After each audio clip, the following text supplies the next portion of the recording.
During Corona, just everything just fell off. I think in May, everything just fell apart. And I decided to kind of to kind of work more on my social media, Instagram, YouTube, to kind of connect with the people that I love in music. Well, hey, what's up, everyone? Welcome to the Rock Your Brand podcast. I'm your host, Scott Voelker, a serial entrepreneur on a mission to help you. This show is designed to teach you, to inspire you, to motivate you to take massive action and build a future-proof business. So, whether you're just starting out or taking your existing business to the next level, this is your home. Now, if you're ready, I'm ready. Let's rock your brand. What's up, guys? Welcome back to another episode of the Rock Your Brand podcast. This is episode 957. And today, well, I've got a different kind of interview, or should I say with a different kind of guest. And I am going to be 100% honest with you right now. And that is, I did this interview selfishly for myself. And now I'm going to share it with you because, this is a real, live, living, breathing rock star, up and coming rock star with an amazing voice. At least I think so for my kind of music. And his name is Dino Jelusick, and he is just amazing. Now, let me give you a little bit of the backstory. Why did I want to have this conversation with Dino? Well, I was first introduced to him by one of my guitar heroes from back in the day. And some of you may or may not know, but long story short, I wanted to be a rock star myself back when I was 18 years old. Had the long hair, played guitar, sang a little bit, played in some Battle of the Bands, and had a blast. But then I gave up that dream when I got married, had kids, and all of that stuff. And real life kind of looked at me in the face and said, Scott, you probably should start thinking about what you're going to do for a living. But I've always enjoyed just the music, the creation, being an artist, and all of that comes along with it. Now, I've never really toured or did any of that stuff, but I'm fascinated by it. And I also look at it as it's a business for a lot of these musicians, and it's a hard business. And so what I said was, well, Scott, you've got a podcast. It's called Rock Your Brand Podcast. The theme of it is like really how to go out there and be a brand rock star, but also how I can incorporate my roots, right, of rock star, like being a rock star, and in whatever, aspect of life that is. And so I said, you know what? I could probably interview a rock star or two. And this will selfishly fulfill my needs and my wants because I just want to be able to know more and also just have great conversations about artists that I really look up to and admire. So George Lynch is the guy I'm talking about. He has had several bands in the past. One of them that he's well known for is a band called Dokken. Back in the day, he was the guitarist for that. He's done a lot of different projects with other, even members of that band, Jeff Pilson, Mick Brown, who played drums. Jeff Pilson and him are doing another project right now called The End Machine. But the one that I'm talking about right now is with a collaboration that he did with Dino. And the name of the album was Dirty Shirley. And this was something that wasn't even really promoted that well, to be honest with you. I think that the record label could have did a way better job. I wanted to actually ask him a little bit about this. Now, obviously it's kind of out of their hands when it gets signed and all of that stuff. And I'm not saying anything bad about the record label, but I'm just saying, I think this album, it definitely was one of the ones that should have been promoted because it was really, really good.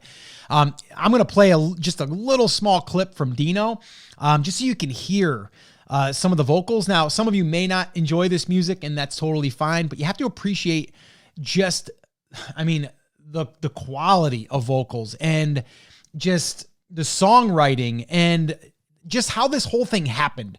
And that's what I'm going to dig into. I'm going to ask him some questions about the album, how it happened, what it was like to work with George, and if there's any future plans for other projects and things like that. But he's also, another little fun fact here, is he toured with Trans-Siberian Orchestra as the lead singer. Yes, that's right. And a lot of you probably have heard about them. I mean, they're a major band, one that travels and sells out arenas and all of this. And he is the lead. Well, he still is, but I know that they've had other vocalists in the past, but he's toured with them recently, and just an amazing accomplishment for him.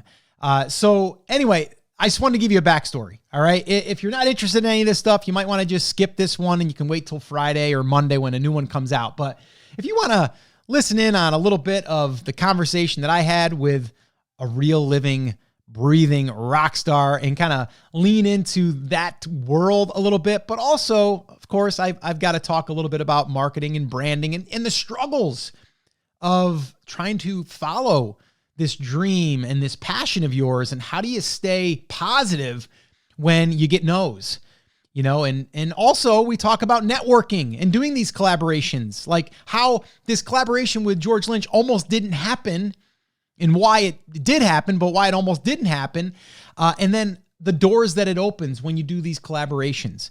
And there's so many collaborations. Dream Theater's another major band that he's collaborated with, and some of the band members, and just because the guy is good. He is really, really good. So guys, I'm going to stop talking now so you can listen to this interview that I did with Dino. And, I should probably throw this in as well. How the heck was I able to get Dino on the podcast? That's another great question that I know some people will want to know.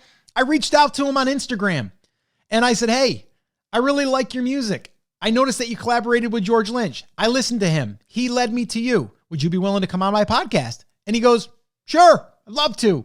So, hey, one little lesson here.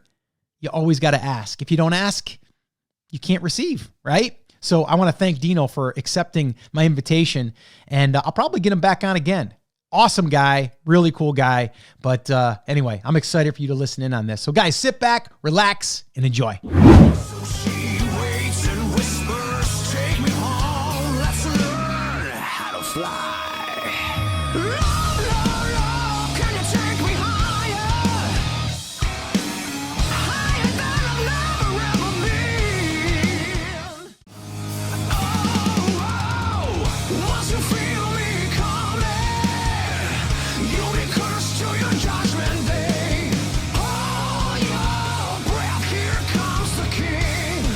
Dino, welcome to the Rock Your Brand podcast, man. This is my first ever rock star to come on the Rock Your Brand podcast. So congratulations, man. The first. Wow, thank you. I'm flattered. Yeah. I mean, if it's Rock Your Brand, why am I the first rock star? Well, okay. Well, I'm a rock star, like with the air guitar. I mean, I play guitar, but I mean, like I always wanted to be, but found out that I was not going to go down that path as I got older, and I still play and stuff. But as I got older, I was into business and marketing, and I said, well, maybe we'll start a podcast, a business podcast. We'll call it the Rock Your Brand, because then I can still incorporate people like you into it. We could talk business, and we can also have some fun, and I get to connect with people like you. So, nice. Yeah, but so, this podcast is for like business owners, and it's not like the, uppity like business owners. I'm talking like scrappy entrepreneurs. That's kind of what we deal with here. And we build brands. But first off, selfishly, I wanted to get you on because I'm a huge fan of your work. Huge fan of your work. George Lynch introduced me to you from the album that you guys did together, Dirty Shirley. And actually a buddy of mine introduced me to that. Actually, it was Here Comes the King was the track. And I thought you were like, I just thought you were going to be, I thought you were going to look different. I mean, you get this friggin' power voice. And then I look at you, I'm like, it's coming out of him? How the heck is that happening? And dude, man, just, the whole album top to bottom. And the thing is, kids don't really listen to albums anymore. They listen to like one track. Yeah. I come from like, I'd wait in line at, what was it? Cocos or Coconuts or whatever. Yeah, there you go. There's the album. I got that same one. I got the vinyl. And nice. So, Yeah. So I wanted to get you on though, man, because number one, I want to hear the backstory on how, because you're collaborating with some really amazing artists, like really amazing. And George Lynch, one of my favorite guitarists of all time. Yeah, mine too. And anybody that he brings in, I kind of pay attention to. You were one of them, but I want to hear the backstory on that. So selfishly, I want to hear that. And then what I want to do though, is I also want to touch on the business side of things, the brand side of things, because you are a brand. I look at you are a brand yourself, or a band is a brand, right? Kiss is a brand, right? Yeah, let's face absolutely. It, right? Guns N' Roses, brand, you know? And a lot of times people don't talk about the business side of things. And also I want to hear what it's been like since this whole pandemic, because touring kind of disappeared, right? And how do you cope with that? How do you deal with that? What do you do? What does an artist do to make money during those times when you're not bringing in, because we all know you're not making, you know, a ton. I mean, you're making some, but like you're not making all your money on the album itself. You're making more on the touring and the merchandise and all of that stuff. So let's kind of start where, even before you and George, how did you even get into the music industry? Well, I got into music industry when I was 5 years old. It was 1997. And I sang on a talent show for kids. And, you know, when you're 5 year old, you know, it's hard to say, you know, what's going to happen in the future, especially, you know, once you get through your voice change and stuff like that. But then I started doing all these international festivals as a kid. And then I won, believe it or not, first junior Eurovision song contest ever. I won in Croatia, and then I won in Europe. And I became a big selling young artist in Croatia and Europe. I used to live in Denmark for a while because of that. And then, you know, I did a lot of concerts and I released an album as a kid. I had a concert with UB40 in 2005 in Denmark, which is, you know, pretty cool. And then my voice changed. I was kind of struggling, trying to find, you know, right path, trying out some pop rock stuff because I couldn't sing rock. I lost all the high register. And at one point I just started doing more acoustic live gigs, and my voice got, you know, stronger and stronger. Then I kind of discovered the upper range, and all of a sudden I started to feel like, you know, I can do something more heavy. And, you know, I did a lot of festivals and I did a lot of gigs with different bands. I was a part of a couple of bands. And then in 2016, I got a call to audition for TSO. And I got it. I got the audition. Trans-Siberian Orchestra, for people that don't know the abbreviation. Yeah. Big. Yeah, which is a great story because I was discovered by Paul O'Neill. He was a producer and founder of Trans-Siberian Orchestra. He was also a producer of Aerosmith, Savatage, Badlands, and you know, and I remember you know, and I remember getting to Tampa for an audition, and once he realized that I could sing low, he pulled up a guitar and he said, "Let me try you on something." So we tried this song that I've been doing on the last Trans-Siberian Orchestra tour. And he told me that he wrote the song in 1978, trying out everybody for that song, but nobody could match the low and high register the way he wanted. So he tried Steven Tyler, John Oliva, Ray Gillen, my favorite singer. Oh my God. And none of them got the song. And once he tried me, you know, miraculously, he was happy. And, you know, a couple of months later in 2017, I was on my way to Tampa to record the song, and he died that morning. So, which was pretty shocking. I recorded the demo for the song next year. We never finished the song. I don't know if it's ever going to be finished, honestly. Hopefully it will. And then, you know, next tour with TSO, then I signed a contract with the record label. I started working with so many different people. And I remember the talks about, you know, doing an album with the guitar legend, and label owner told me it's either going to be Doug Aldrich or George Lynch. And I was like, wow, I love both of them. Like Doug is one of my favorite guitar players because Whitesnake has always been my favorite band. And Mm. then George, it turned out that George is going to be the guy. And I was like, cool, because George he was always out of the box. That's what I really love about his songwriting and guitar playing. And at first, he didn't seem really interested, to be quite honest, because he didn't know me. And he somehow thought that I was an Italian pop singer because they told him you're gonna work with Dino. He was like, "Oh, Dino, okay, some Italian Yeah. pop singer." Yeah. So he sent me a song called "Dirty Blues," if you know the album. Yep. Yep. And I was like, "Wow, this sounds like a mixture between Extreme and King Zix. Let me try to work something out of this." And I've been just writing emails. He never responded. He was very ignorant about that. And I was like, you know what? Let me just do some vocals. If he doesn't respond after hearing my voice, then And you meant to be. I don't know what's gonna happen. So Yeah. as soon as I sent my first demo, he wrote me back, "Holy shit! I had no idea you can sing like this. Oh my god. Okay, we got to work out this album. Wow, I had no idea. I'm sorry, man, blah, blah, blah." And then he sent me a demo of a song called Priest Mountain, which as soon as I heard the intro, I was like, this is the Dio song of the album. And it needs to have a king in its title. And that was the Here Comes the King song. So Yeah. we slowly worked, the rest of the record. And I did some keyboards and some Hammond and some pianos on it. I wrote all the lyrics and all the melodies. George loved it. The guys from the label loved it, and it came out. And I think Dirty Shirley was in top 15 best rock albums of last year in every magazine and every review site, on every review site. So I'm really proud. The cover is pretty funny. Yeah, but Yeah. So is that supposed to be you and him? I don't know. Honestly, I don't know, and I don't know if I'm allowed to say what I think about the cover.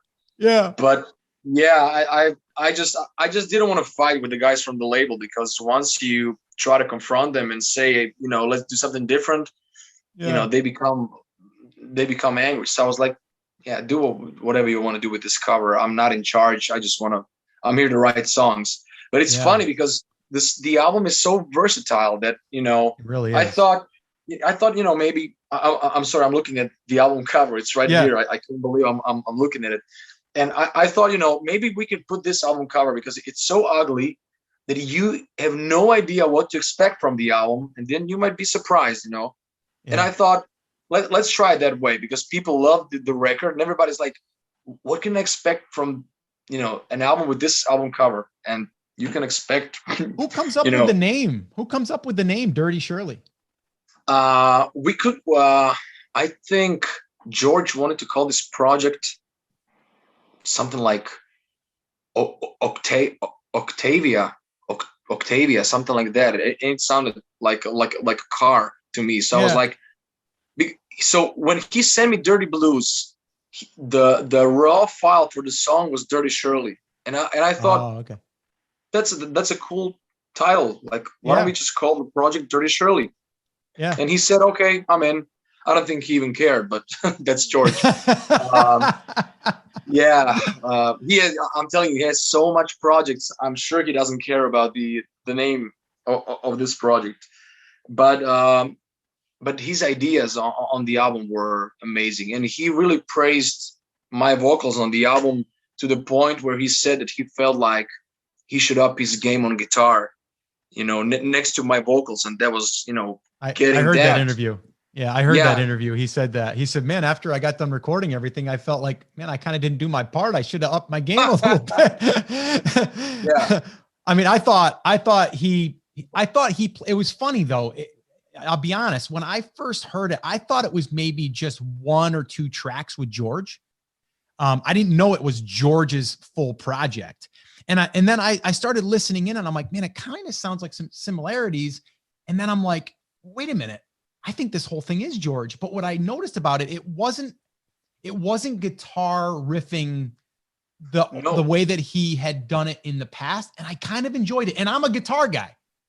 Yeah. The vocals really, they were perfect as far as where they were layered, your backing tracks, and then his stuff was just perfect too. So it was like a very good mix for me. So I don't think I would have liked him to up any of his game, and I think you should have kept. I think everything was perfect. And so that when I mean, even to this day, like I listen to it all the time. Like literally it's on my playlist. I'll work out with it. You know, it's like, it's a great song. I sat out by the pool last summer with a beer, listening to Higher and the bonus track. That's my favorite. Yeah. That's my favorite. I think the bonus is my favorite as well. I'm going to tell you a little secret now. So, you know what? So that song is my favorite song, and it's George's favorite song. That's crazy. And the label owner didn't want to put that song on the album. He said that it's too artsy, too alternative. You know, 80s rock fans won't like the song.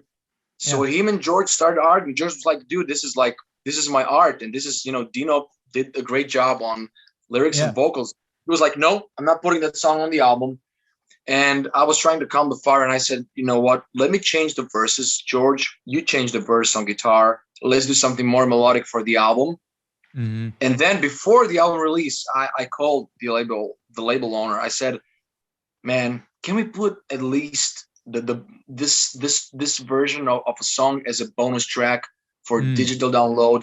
And he said yes. And I was like, cool. Now I'm going to use that song, do a video, and I'm going to promote this album through that song.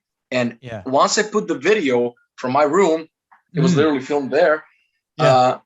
People started saying, you know, this is the best song of the album. And I just, you know, I really enjoyed seeing people, you know, liking that song, because I kind of proved my point, and George kind of proved his point, because his guitar work on that song is insane. You have the bluesy thing, you have the kinky guitars, you have the funky guitars.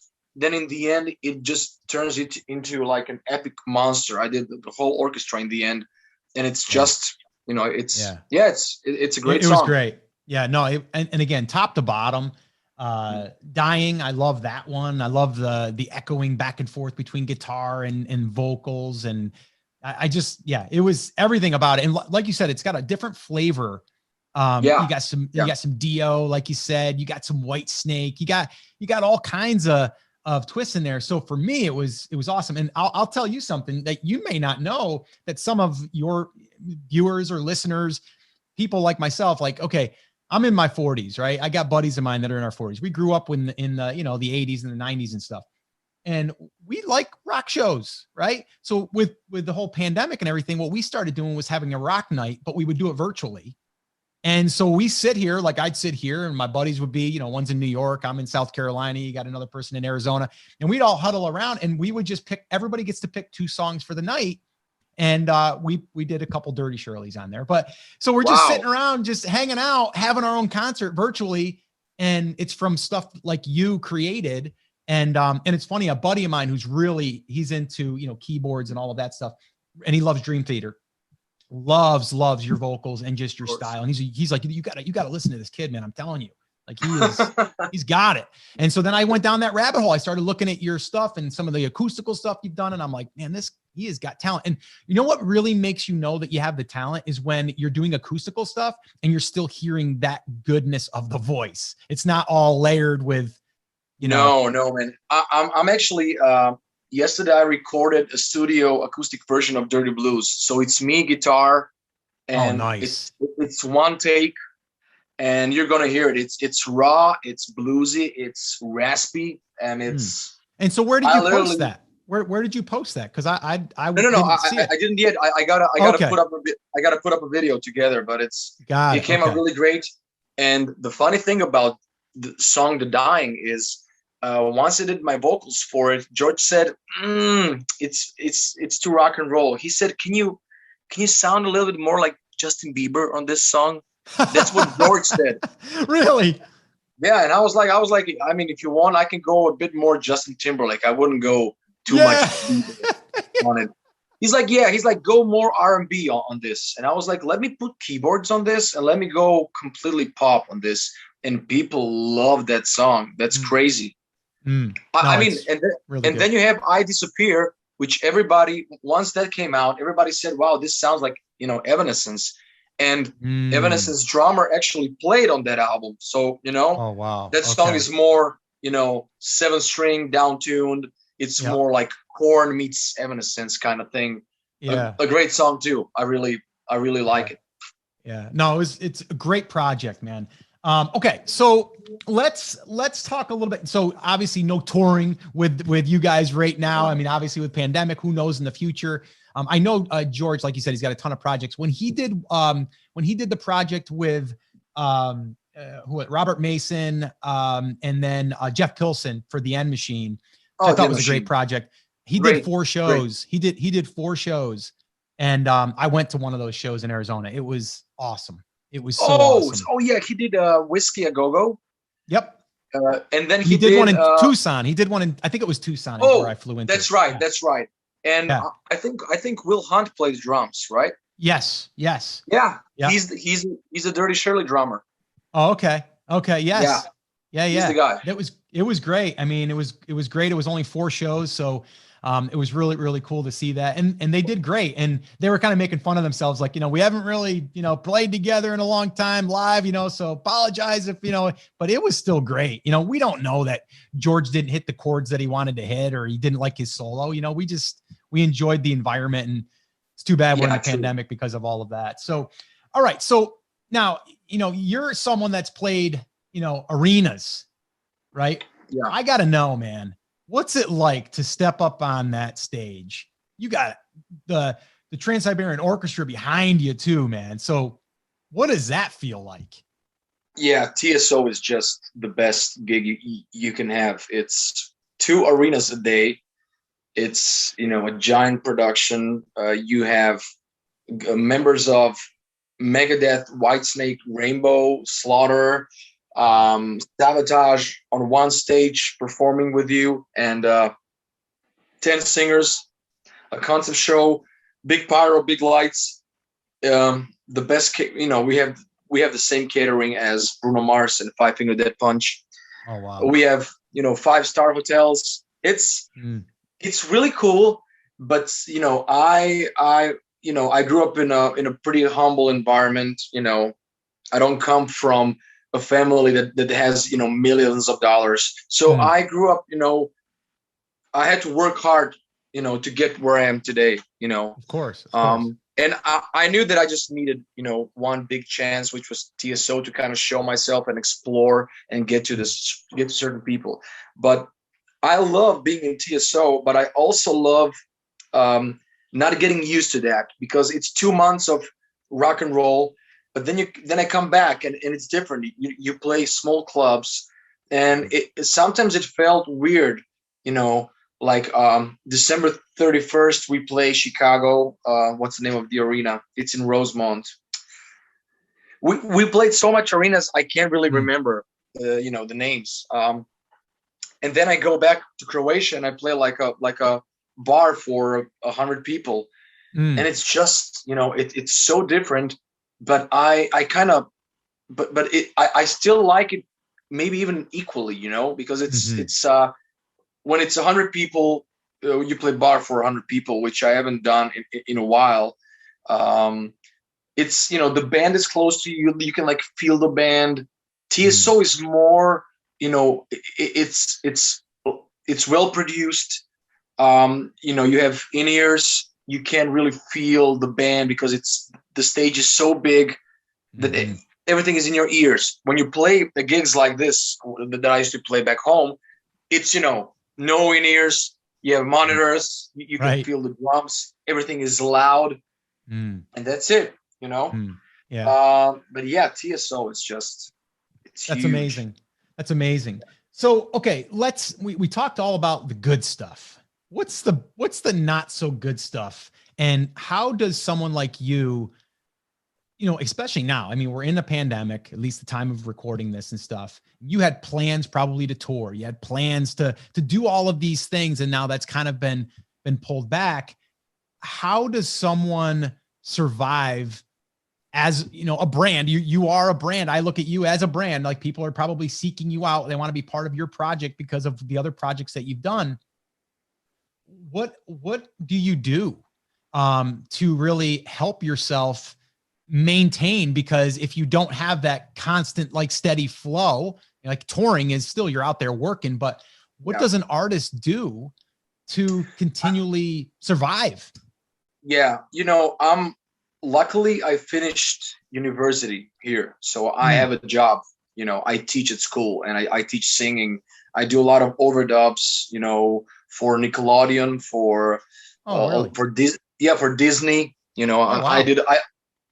I don't know if you know Lion King, the remake of Yeah. Lion King. Beyonce did it. I did the Croatian version for Simba. So Really? I'm one of those guys, like, movies like Finding Nemo and stuff like that, Yeah. So that's what I do when I'm in Croatia. I used to do a couple of shows, not like contest shows, more like entertainment shows. I kind of realized I don't want to really want to label myself, as one of those guys that will entertain you, 8 p.m. at the, on a main TV, because that just doesn't go with me as a musician, as a person. I'm a lot more complex than that. But things really started to happen. I had some really big plans, big touring plans, big release plans. And during Corona, everything just fell off. I think in May, everything just fell apart. And I decided to kind of work more on my social media, Instagram, YouTube, to kind of connect with the people that I love in music, and, to jam with certain people. Maybe something new comes out of that.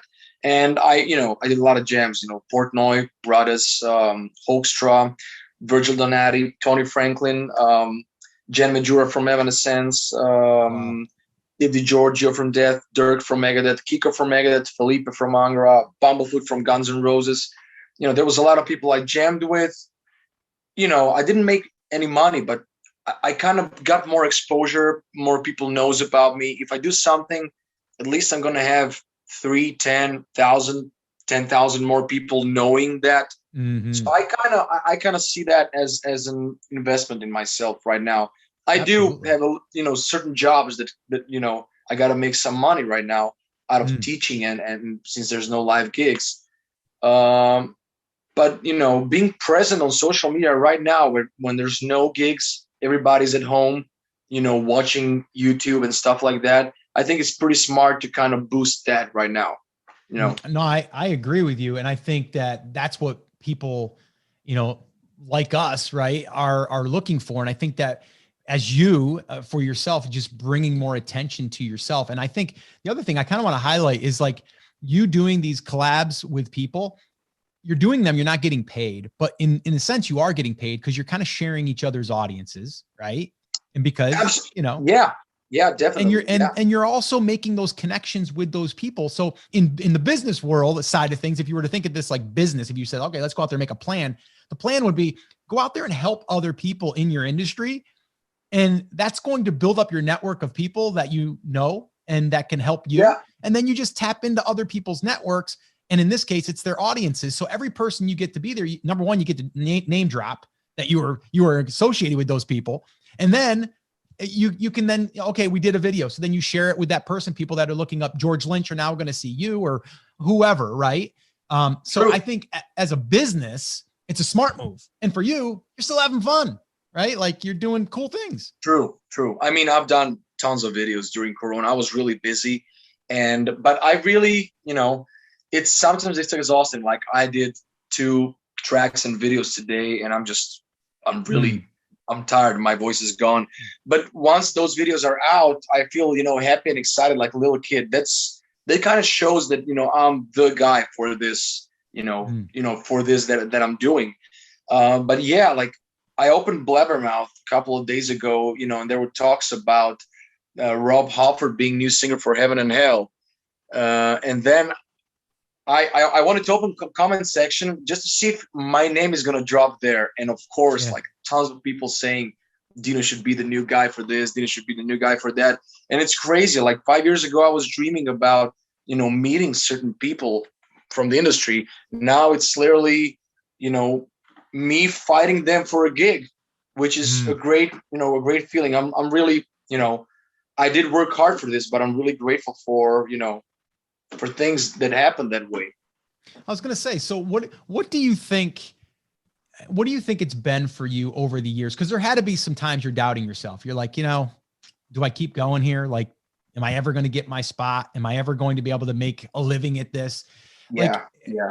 In anything in life, we all experience that. I'd like to just hear your thoughts on that. Like, how do you get through that? Right? Like, how do you push through and not say, you know what, I think it might be the time to hang up my mic and do something else? Like, yeah, I'm kind of extreme in that. I think that extreme in sense that I kind of think like I fight a lot with my parents, because my dad is my manager, and he tells me like, dude, it's Corona, we got to do something in Croatia. And I was like, I don't want to do anything in Croatia. Like right now, I feel like I was born, to be one of the biggest guys. Like I finally feel that it's my time to be that guy. What Ronnie used to be, what Carver used to be, what Freddie Mercury used to be. I want to get my songs, and I want to be that guy. I don't want to just we came here and now it's Corona and we got to go back here. I don't want to go back to step two. I want to work more and get to know more people, get some things out, and because I've heard from so many people that I adore as musicians saying, we haven't heard a voice like this, or you're the guy. You can also write songs and your ideas are great. There's so many different styles that you can do. And I thought at one point, like, am I good enough for this?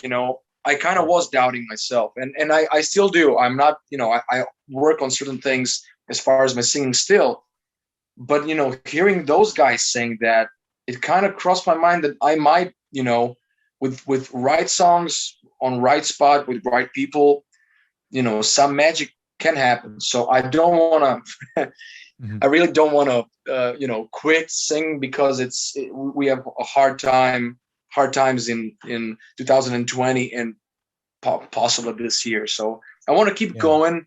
I really want to shoot for the stars until I feel like, okay, I have no bullets left.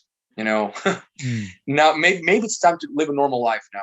But I still kind of believe in, it's kind of extreme, because I live in Croatia, and you've never probably heard of any musician that ever made anything out of Croatia. So I'm thinking Axl Rose became big when he was like 23.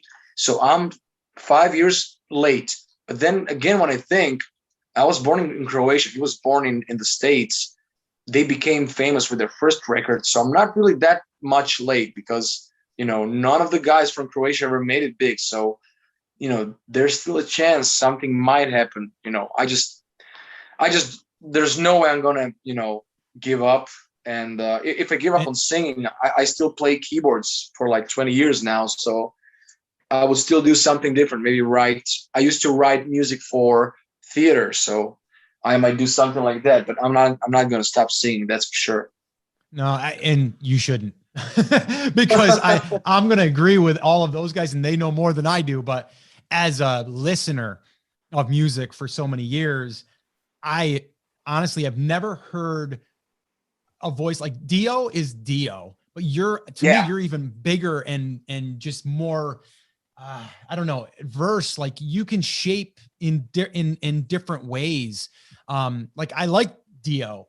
Dio is just, man. That's you know what I mean? But in the same breath, I like the softness though that you brought into it at times. You know what I mean? Like, I like to mix up things, and so some people actually don't like that. Some people are like, why don't you sing always? Why do you? I'm like, man, I pretty much grew up listening to Elton John and Prince and Michael Jackson, Stevie Wonder. So I learned how to sing R&B and pop, and then blues, and then rock, and then metal. So my roots were not as heavy as, you hear it now.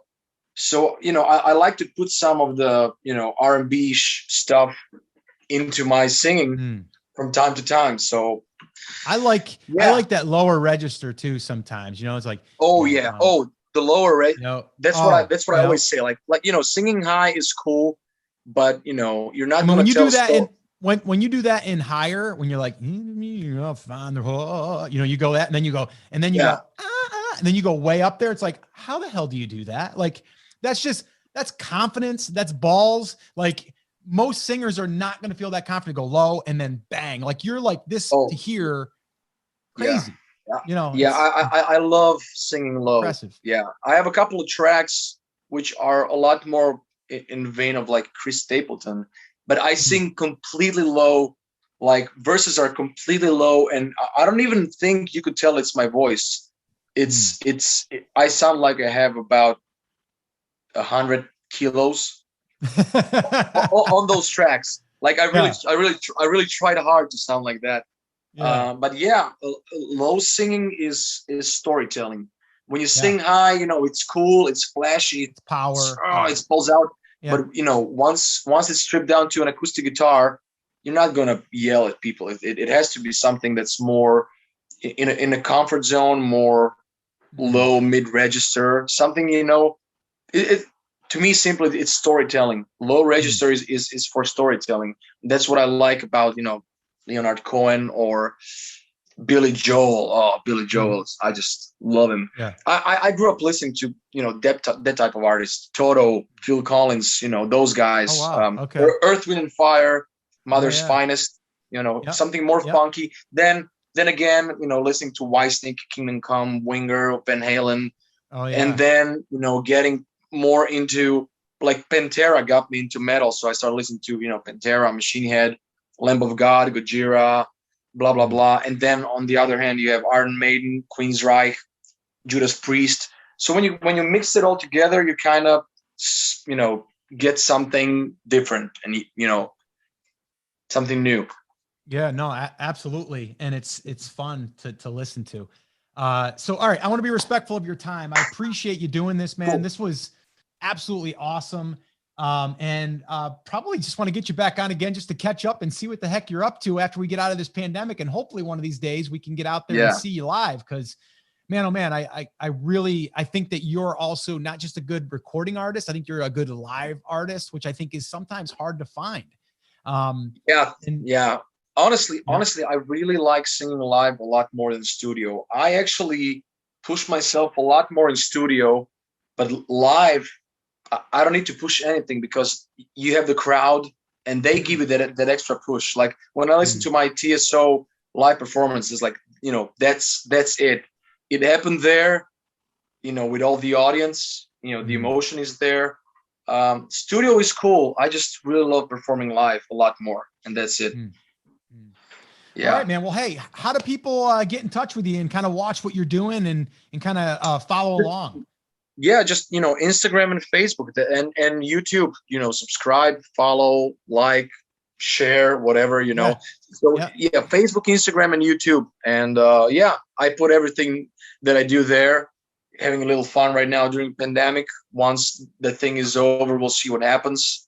And hopefully, we get back on our feet again. Yeah, I know. Well, hey, man, this has been a privilege, an honor to interview you.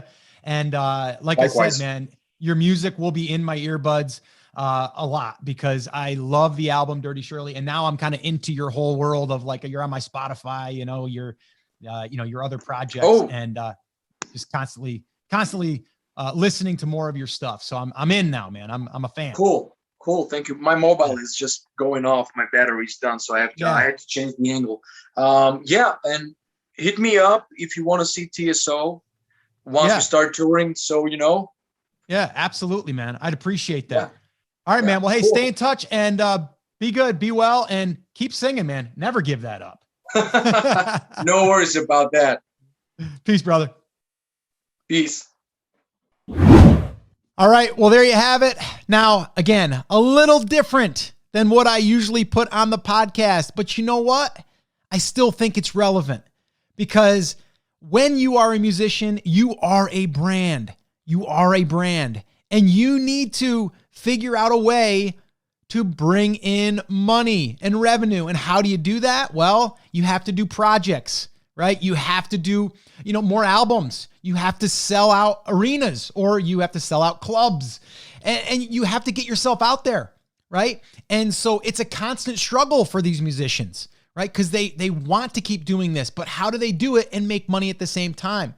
So again, as you were listening to this, hopefully you were inspired by, some of the struggles that Dino has faced, and that he was totally open and transparent with us and saying, like, there's been times that I've doubted myself, but I don't see myself ever giving up on this dream. I will always do something with singing. And it's really cool to hear. So again, guys, hopefully you pulled away something from this interview, or at least now, if you're interested in any of this music that I like right here, like, this hard rock, heavy metal, whatever you want to call it, definitely check out Dino. I'm telling you right now, he's going to be a big hit out there in this scene. And I think he's just getting started right now. A lot of people are hearing about him. A lot of big artists are reaching out to him to do more collaborations. And I think that's just going to open up more and more doors. So again, check him out, and maybe even drop him a little DM. Let him know that you heard him on the podcast. I'm sure he'd love to hear that. All right, guys. So that's it. That's going to wrap it up. As always, remember, I'm here for you. I believe in you, and I am rooting for you. But you have to, come on, say it with me. Say it loud. Say it proud. Take action. Have an awesome, amazing day, and I'll see you right back here on the next episode. Now let's rock your brand.